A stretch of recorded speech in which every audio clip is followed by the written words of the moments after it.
Today is Money Monday, and we have an expert here to answer your money questions. Here to help us out is financial expert Paul Hood from Hood CPAs.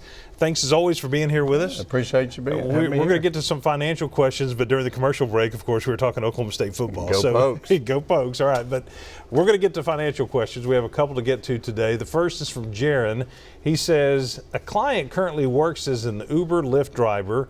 Uber Lyft does not let him track business miles unless the customer is in the vehicle with him. That makes sense, really. Sure. Is there anything else he can do to take advantage of that car and those mileage on his taxes? Sure. So just because Uber's policy is not to reimburse for the miles unless there's somebody in the car, that doesn't have anything to do with the IRS. So what the IRS says is business miles are deductible.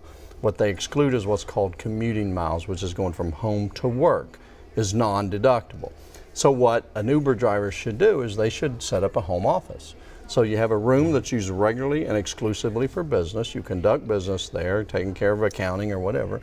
Then the minute that Uber driver gets in his car, all those miles are deductible because his home and his work are the same place. So he can deduct those miles. Regardless of what Uber says, he can deduct the miles if he establishes a home office. But even if he doesn't, the minute he leaves and he, in between and all of that, he can deduct. Let's expand on that a little bit because there's some other advantages of setting up that home office because sure. You can, depending on the square foot of the office, right? Mm-hmm. Do I have that correct? Yeah. You can write off a portion of your water bill, electricity, that kind of thing. Yeah, you have to be very, very careful. Mm-hmm. Yeah, so Craig, what you do is you have direct and indirect expenses. Direct expenses is the laptop I buy for my business.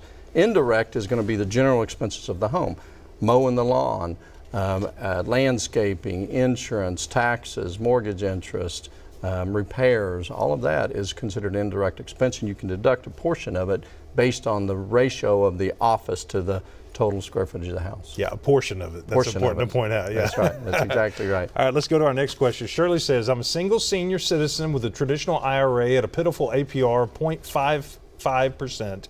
I have a mortgage at 4% APR with a balance of about $60,000.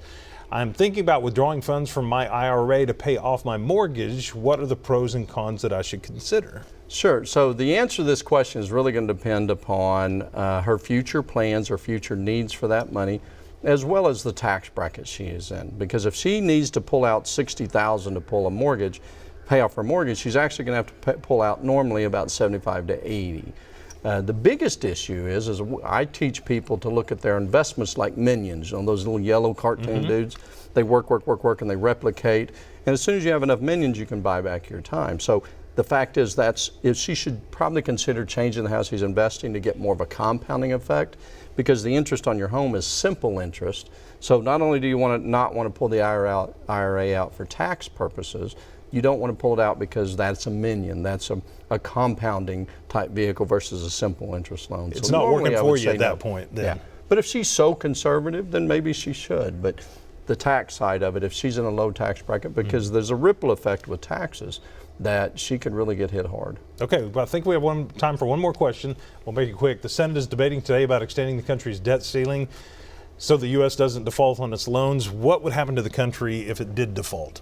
Well, first off, the country's not going to run out of money because those jokers up there push a button and they print money. Yeah, so it's really more of a political move. The one side or the other holds the other side hostage so that they can push through some things in there in the bills.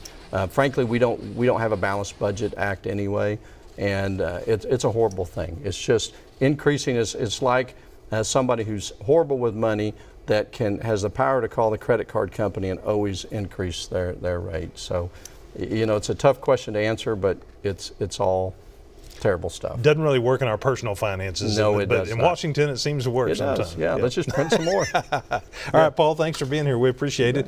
If you have a financial question that you'd like for Paul to answer, you can send them to moneymonday@griffin.news. Shannon?